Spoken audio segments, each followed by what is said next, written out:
bangis. Luna, sandali lang naman. Gusto lang naman kita makausap saglit kahit dito lang sa gilid ng kalsada. Kasi, kanina pa kita hinahanap at para bang lagi mo lang ako iniiwasan kapag ako'y nandito. Nagpapamiss ka ba? Naku, Miguel, huwag kang ganyan. Marami pa akong tatahiin at may kausap ako mamaya. Baka pwede sa ibang araw na lang. Ano ka ba? Huwag ka nang parang seryoso dyan palagi. Ano ka? Ibang araw na naman eh.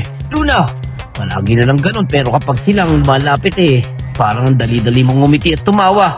Samantalang ako eh, parang hangin lang na dumadaan. Ano ka ba, Miguel? Gwapo-gwapo mo kaya. Chill ka lang dyan at dadating ng araw na magde-date din tayo. Hindi na mabilang kung ilang beses narinig ang ganitong usapan sa aming barangay. Mga salitang puno ng pag-asa at pag-iwas. Mga salitang tila paulit-ulit na umiikot sa buhay ni Miguel. Tahimik ang barangay namin sa Visayas. Tahimik pero puno ng bulungan. Sa umaga ay amoy alat ang hangin mula sa dagat.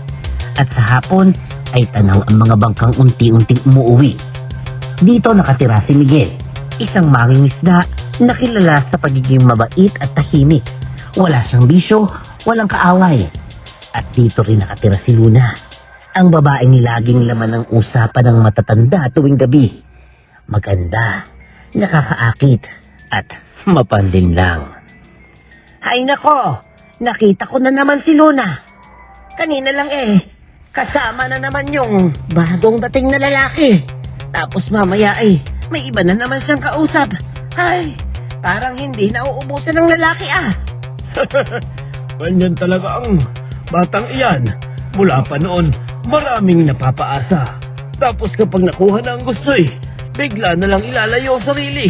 Kaya sinasabihan ko ang mga lalaki rito na mag-ingat diyan, ano? Hey, mga ale, hindi naman sa ganun si Luna pero baka misunderstood lang siya. Baka may dahilan lang kung bakit siya ganun kumilos, ano? Mang Ernesto, ano? Aling Rosa? Ay Miguel, iha. Mabuti kang bata. Pero minsan ang kabaitan ay nagiging kahinaan. Huwag mong ibigay ang puso mo sa taong hindi marunong mag-ingat ng damdamin ng iba ha. Tuwing dapit hapon ay nandun si Miguel sa tabing dagat. Nakaupo sa lumang bangka, pinagmamasa ng alon habang iniisip si Luna. Minsan, nakikita niya ito sa may plaza. Nakatawa, nakikipagkwentuhan sa iba't ibang lalaki. Sa bawat halakhak ni Luna, parang may bahaging kumikirot sa dibdib niya.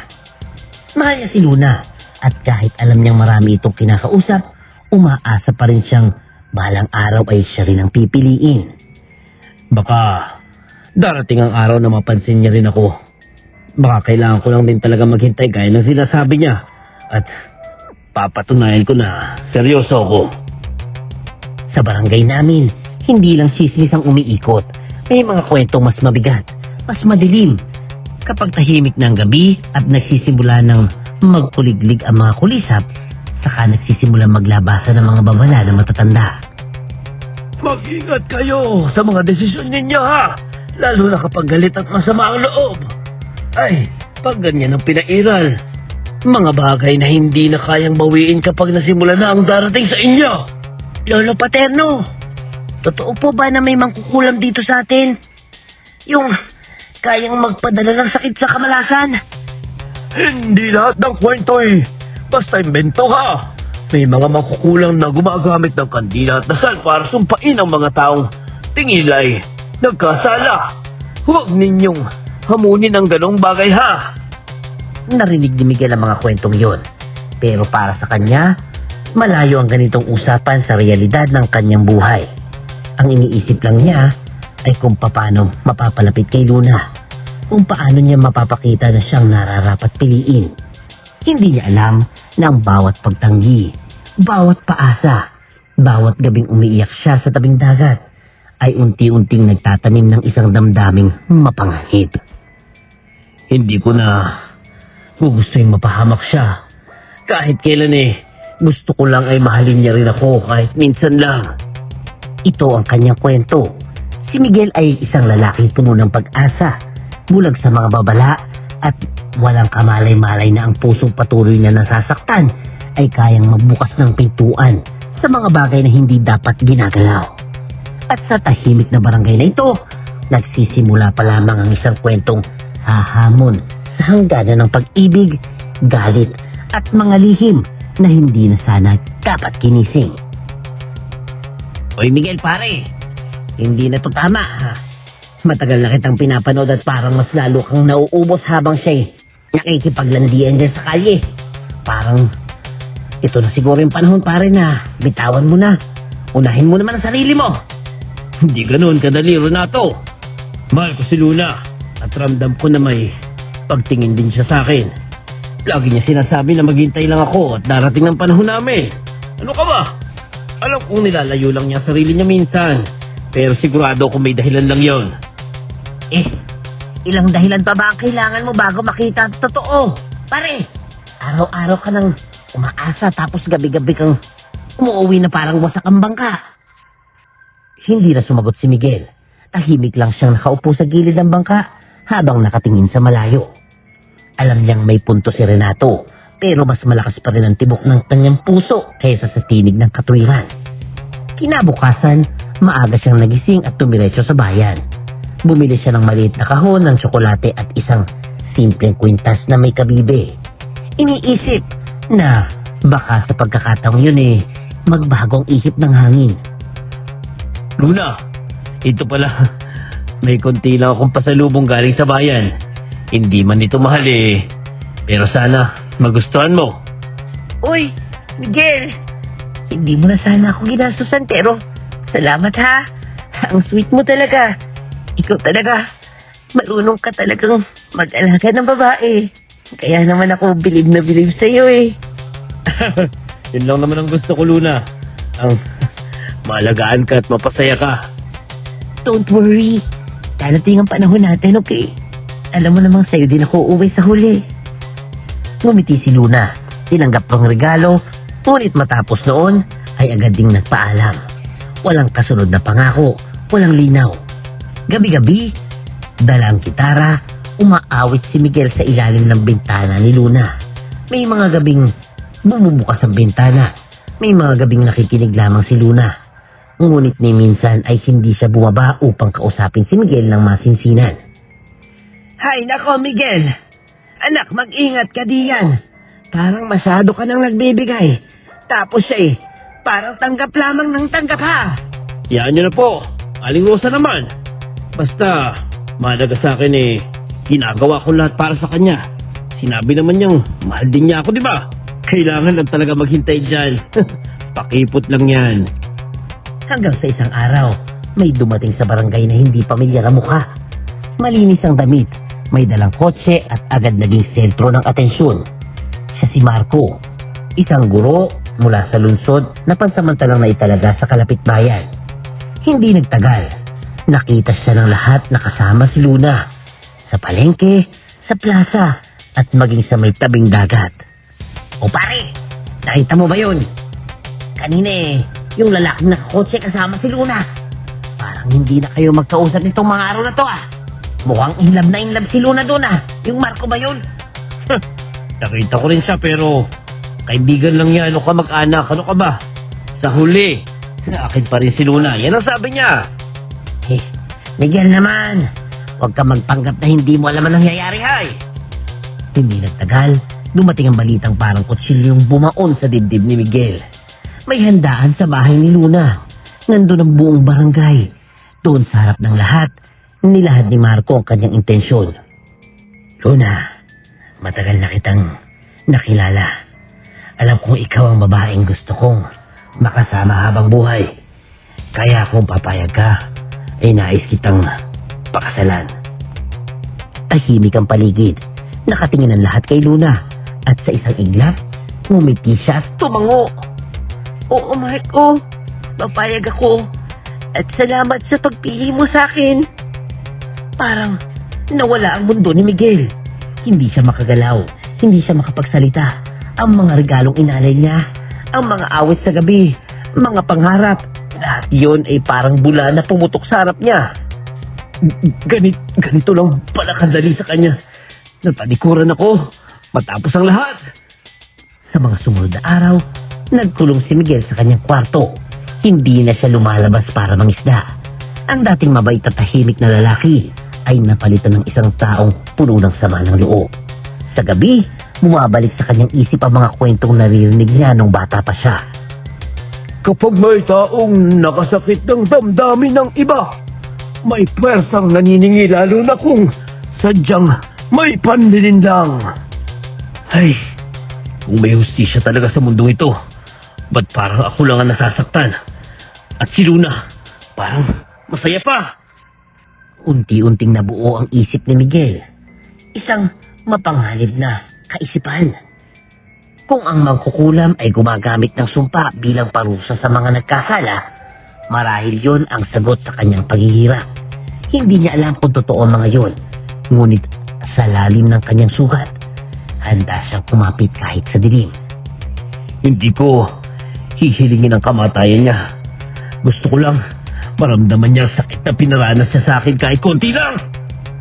Sa gabing yon, habang tahimik ang barangay at tanging huni ng kuliglig ang naririnig, nagpasya si Miguel na hanapin ang mangkukulam na matagal nang binubulong ng mga matatanda. Hindi niya alam kung ano ang kapalit, ngunit sa kanyang puso, mas mabigat ang pait ng pagkakanulo kaysa sa takot ng sumpa. At sa kanyang isipan, nagsimula ng umusbong ang landas patungo sa isang desisyon. Hindi na niya basta-basta mababawi. Hoy, iha! Hindi ka basta-basta napadpa dito, hoy! May bigat na dinadala ang paa mo. At mas mabigat ang laman ng dibdib mo kaysa sa mga sasabihin mo sa akin. Anong hinahanap mo? At bakit nanginginig ang boses mo habang nakatayo sa harap ko? Nanang Sabel, patawad po kung inistorbo kayo pero wala na po akong ibang mapuntahan. Pakiramdam ko po ay nilalamon na ako ng sama ng loob at hindi ko na alam kung paano ilabas to. Ay, ang mga taong napunta rito ay hindi naghahanap ng sagot, kundi pahintulot mula sa sarili nila. Kaya bago kita pakinggan, tandaan mo, ito ang sumpa ay hindi laruan. Ito ay pangako. At kapag binitawan mo na, ay may babalikan ito. Tahimik ang loob ng kubo ni Nanang Sabel. Amoy tuyong dahon at kandila ang hangin. Nakapako ang mga mata ni Miguel sa mga nakasabit na anting-anting, mga kahoy na ukit, at mga botelyang may lamang langis at damo. Sa gitna ng silid ay may maliit na altar na may kandilang unti-unting natutunaw. Hindi ko po hinihiling na may masamang mangyari. Gusto ko lamang po ang hustisya dahil pagkatapos ng lahat, ako'y iniwan at sila'y masaya. Hustisya ang tawag ng mga taong sugatan sa galit. Pero ang sumpa ay hindi nagbibigay ng hustisya, iho. Nagbibigay lamang ito ng kapalit. Kaya pag-isipan mo ng mabuti kung handa kang magbayad dito. Nanlambot ang mga tuhod ni Miguel, ngunit hindi siya umatras. Sa kanyang isip, paulit-ulit ang mukha ni Luna, nakangiti sa piling ni Marco. Tumango siya bilang sagot. Kung ganon, maupo ka at huwag kang magsasalita habang ginagawa ko ang dapat kong gawin, ha? Kinuha ni Nanang Sabel ang isang maliit na manikang yari sa tela. Maingat niyang binulong ang pangalan ni Luna habang tinali ang pulang sinulid sa leeg nito. Sinindihan niya agad ang kandila at nagsimulang magbulong ng mga salitang hindi mauunawaan ni Miguel. Ang sumpa ay hindi naglalakbay kung walang daan, at ang daan ay ang damdaming iniwan sa dilim. Pinadaan niyang manika sa apoy, sapat lang upang uminit, at nilubog ito sa mangkok na may tubig at dahon. Hindi alam ni Miguel na ang orasyong binibigkas ay hindi panawagan ng pag-ibig, kundi paanyaya ng paghihiganti. Tapos na po ba, Nanang Sabel? Medyo tapos na. Ang susunod ay hindi na hawak ng kamay ko, kundi ng ginawa niya sa puso mo. Umalis ka na at huwag kang lilingon, ha? Hindi na nagtanong si Miguel. Lumabas siya ng kubo na parang mas magaan ang katawan. Hindi niya alam na Ang ginhawang nararamdaman niya ay simula lamang ng mas mabigat na gabi. Samantala, sa barangay, naganap na ang kasal ni Luna at Marco. Makulay ang handaan, sagana ang pagkain at puno ng halakhakan ng buong paligid. Si Luna ay nagniningning sa suot niyang puting bestida habang hawak ang kamay ni Marco. Salamat po sa lahat ng biyayang binigay niyo sa amin. Sana ay magsimulan ang masayang buhay naming mag-asawa. Ilang linggo ang lumipas at unti-unting nagbago ang ihip ng hangin. Nagsimulang malagas ang buhok ni Luna tuwing umaga. May mga pantal na lumitaw sa balat ni Marco na kahit anong pahid ay hindi gumagaling. Ang mga alagang hayop sa bakuran ay isa-isa namang namamatay. Hindi ito normal. Parang may masamang dumapo sa bahay nila, ano? Baka may nagalit sa kanila. Diba, Mang Ernesto? Ay naku, Rosa. Kapag sunod-sunod ang kamalasan ay hindi basta malas yan. May gumagalaw na hindi natin nakikita. Nataranta si Marco at dinala si Luna sa isang albularyo na kilala sa karating baryo. Sa loob ng maliit na silid, nagsagawa ng pagtatawas ng albularyo gamit ang kandila at tubig. Ibig sabihin po ba nito ay may sumpang nakapasan sa amin ni Luna, my baby? Uy, Totoy, hindi lahat ng sumpa ay galing sa masamang tao. Minsan ito'y galing sa pusong nasugatan. Kaya kailangan nating alamin kung sino at bakit ito. Habang nagsisimula ang pagdurusa ni na Marco at Luna, si Miguel ay hindi pa alam ang desisyon ginawa niya ay tuluyang nang gumising sa isang puwersang hindi na basta mapapatigil. At sa bawat hibla ng buhok na nandalaglag, sa bawat hayop na namamatay, lalong lumalalim ang bakas ng sumpang minsan ay tinawag niyang hustisya. Ilang araw pang nagdaan. Hoy, humupa sandali ang kirot pero babalik din yan. Hindi ito karaniwang karamdamang may gumagalaw sa loob. At ayaw pa nitong umalis kahit anong dasal ang ibulong ko. Hoy! Pero paano po nangyari yun? Ginawa na po namin ang lahat. Lahat ng bili nyo ay ginawa. At pati mga halamang ipinainumin ninyo ay sinunod namin pero bakit lalo pang lumalala ang aming karamdaman? Sagot naman ni Marco. Tahimik ang silid habang hawak ni Marco ang nanginginig na kamay ni Luna. Sa una ay inakala nilang gumagaan ang pakiramdam nito matapos ang mga unang ritual. Ngunit ilang araw lamang ang lumipas ay bumalik ang mga sintomas na mas mabigat, mas nakakatakot. Isang gabi, habang nakahiga si Luna, bigla siyang napaupo at napasuka. Marco, parang may umaakit sa lalamunan ko at hindi ako makahinga. Tulungan mo ko. Luna, ano nangyari sa iyo? Sandali at tatawag ako ng tulong. Huwag kang bibitaw sa kamay ko ha, Luna! Ngunit bago pa siya makatayo, bumagsak sa sahig ang maliit na maitim na insekto mula sa bibig ni Luna. Nagsigawan ang mga tao sa bahay. May mga uod at salagubang na gumagapang sa sahig na tila may sariling buhay. Diyos ko! Diyos ko! Ang babarang ito! Nakita ko yan noon sa ibang baryo. Kapag insekto nang lumabas sa katawan ay hindi na basta-basta sumbayan. Di ba ka, Ernesto? Kapag umabot sa ganyang, ibig sabihin may taong talagang gustong magdusa sila at hindi basta-basta mapipigil yun, Aling Rosa. Kumalat ang takot sa buong barangay. May mga pamilyang nagkulong sa bahay. May mga nagdasal sa buong gabi. At may mga umiwas na dumaan sa tapat ng bahay ni Luna at Marco. Para sa kanila, ang sumpa ay parang sakit na maaaring mahawa. Hindi ako titigil. Kahit maubos ang pera ko, maligtas ko lang ang asawa ko. Kahit saan pa ako magpunta. Isa-isa niyang dinala si Luna sa iba't ibang albularyo sa karatig baryo. May mga gumamit ng tawas, may mga nagdasal, may mga nagpahid ng langis at halamang singaw. Lahat ay iisa lang ang sinasabi. Malakas ang kapit ng sumpang ito at hindi ito gawa ng karaniwang mangkukulang.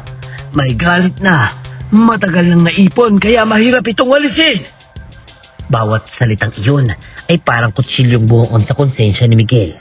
Mula sa malayo, pinapanood niyang nangyayari.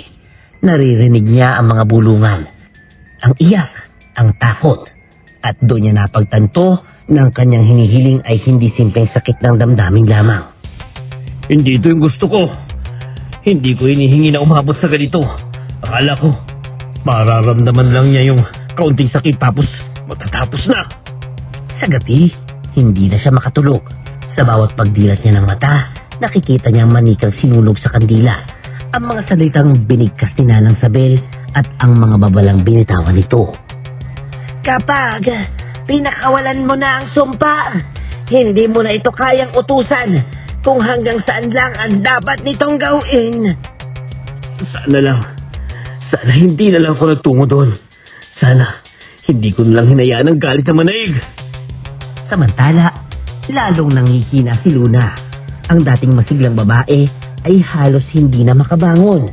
Sa tuwing uubo siya, may mga insekto pa rin lumalabas. Parang may sariling pugad sa loob ng katawan niya. Si Marco ay hindi na makilala sa pagod at takot. Ay, kung sino man ang may gawa nito, sana ay kaawaan niya kami.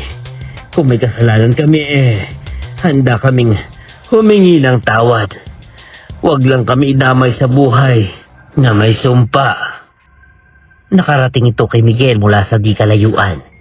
Doon, tuluyang bumigay ang kanyang dibdib. Ang galit na minsang naging sandigan niya ay napalitan ng takot at pagsisisi. Totoo ang mga kwento ng matatanda. Ang paglapit sa mangkukulam ay hindi basta paghingi ng tulong, kundi pagbubukas ng pinto sa puwersang hindi na kayang isara. Ay, ako may kasalanan. At kung may paraan para itigil ang lahat ng ito ay gagawin ko kahit ako pa magdusa. Sa gabing yun, habang tahimik ang barangay at nangingibabaw ang takot, nagsimulang mabuo sa isip ni Miguel ang isang desisyon. Hindi na sapat ang manood lamang. Ang sumpang kanyang ginising ay kailangan niyang harapin, kahit pa ang kapalit ay sarili niyang kaligtasan. Bumalik si Miguel kay Nanang Sabel. Hay, iha! Nandito ka na naman. Alam kong darating ang panahong ito dahil walang sumpang nananatiling tahimik kapag ang napagsimulan ay nagsisisi na. Kaya sabihin mo, ano ka ang pakay mo digde? Nanang Sabel, patawarin niyo po ako. Hindi ko na kaya ang bigat ng konsensya ko araw-araw. Narinig ko sila naghihirap Alam kong ako ang may kasalanan. Hindi ko po ginusto na humantong sa ganito kalala. Paulit-ulit ko nang sinabi sa iyo, iho. Maging sa mga pumupunta rito. Ang sumpa ay bumabalik. Hindi man agad, pero tiyak. At ang tanging nakakaputol dito ay hindi bagong ritual, kundi taos-pusong pagsisisi at pag-amin ng mga nagkasala. Ibig sabihin po ba, may paraan para itigil to kahit huli ng lahat? May paraan pa, iho. Pero hindi madali at hindi ko hawak yon. Kailangan mong humarap sa mga taong nasaktan mo at humingi ng tawad kahit wasakin pa nilang natitirang dangal mo.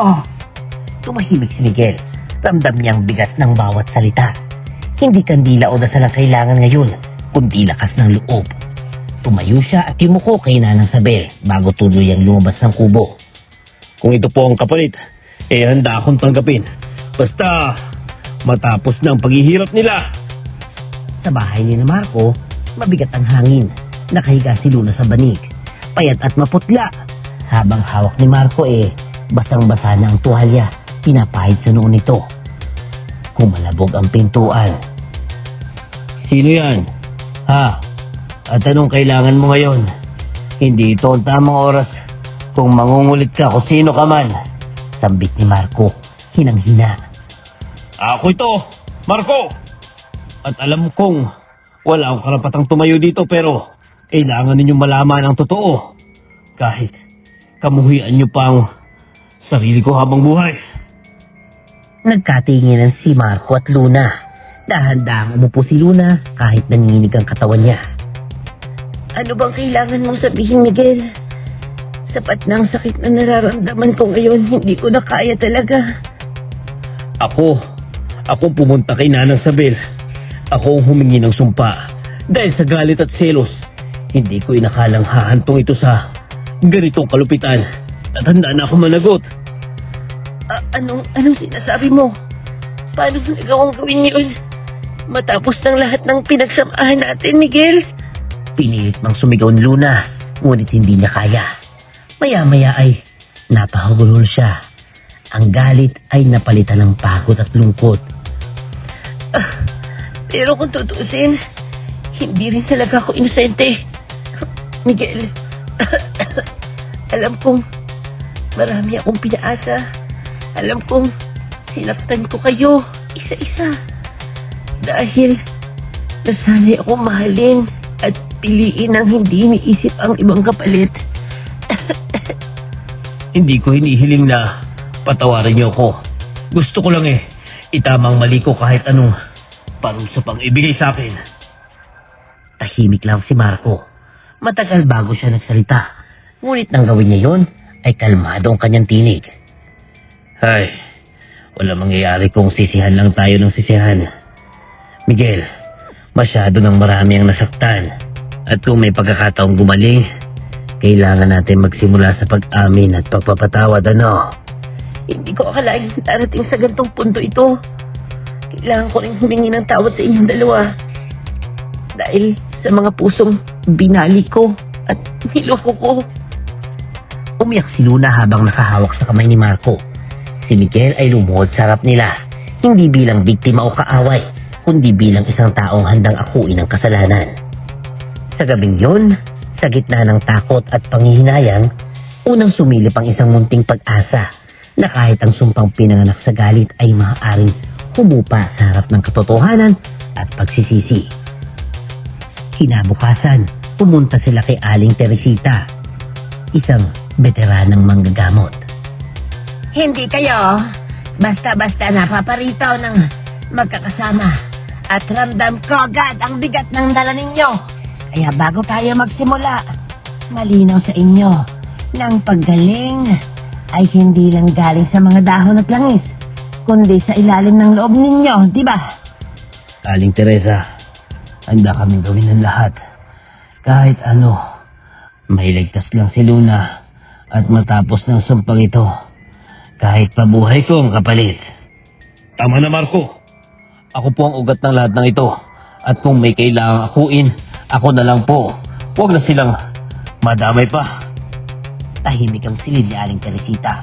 May mga bugkos ng tuyong dahon sa kisame. May mga bote ng langis sa gilid. At sa gitna ay isang mesa na may mangkok ng tubig at kandila. Pinaupo niya si Luna sa harap, habang sina Marco at Miguel ay magkatabing nakaluhod. Ang sumpang ito ay hindi basta pinadala lamang. May galit na itinanim dito. Ikaw yun, Miguel. At may mga kasalanang nag-ugat. Kaya bago ko galawin ang anumang mga bagay-bagay, kailangan kong marinig ang katotohanan mula sa inyong lahat. Ako po ang unang aamin. Sanay akong tumatanggap ng atensyon at magmahal ng pira-piraso. Kahit hindi ko iniisip ang mga pusong nasasaktan ko. At akala ko, wala itong magiging kapalit. Patawad po. Patawad, Miguel. At patawad na rin sa'yo, Marco. Ako naman po nagpadala sa galit at selos. Imbis na tanggapin ang sakit pinili kong manakit din. At doon ako nagkamali. Ako rin po may kasalanang ginamit ko ang yaman at impluensya ko para ipakita na kaya kong kumuha ng kahit sinong babae at hindi ko iniisip kung sino ang masasagasaan ko. Dagdag ni Marco. Tumango si Aling Teresa at sinindihan ang kandila. Pinaghalo niya ang langis ng niyog at dinurog na dahon, saka binulong ang orasyon habang iniikot ang mangkok sa ulo ni Luna. Ang sumpa ay parang anino yan. Sumusunod dito sa galit at kapag humupa ang galit, doon lamang itong mawawala ng lakas. Pinahid niyang langis sa likod at dibdib ni Luna. Maya-maya ay napansin nilang humuhupa ang pamumula ng balat nito. Si Marco naman ay napaupo ng diretsyo. Tila gumaan ang paghinga. Aling Teresita, hindi na po ako naihilo at parang may umalis sa sikmura ako, ano? Sambit ni Marco. Luna, kumusta ka na? Kamusta na pakiramdam mo? Okay lang ba? Gumagana ba? Oo, Miguel. Parang may mainit na umakyat tapos biglang nawawala. Hindi na rin ako nahihirapang huminga ngayon. Ngunit biglang tumigil si Aling Teresita at binaba ang mangkok. Huwag kayong magalak agad dahil hindi pa tapos ang laban. Ang sumpang ito ay humihina, ngunit hindi pa tuluyang nawawala. Ano po bang kailangan pang gawin? Lahat ginawa na namin May sumbalik na pwedeng gawin. Pero tandaan ninyo, ang anumang ibabalik ay may hihingin. May kapalit ito dahil ang balanse ay kailangang maibalik. Tahimik ang tatlo. Ramdam nila ang bigat ng susunod na sasabihin.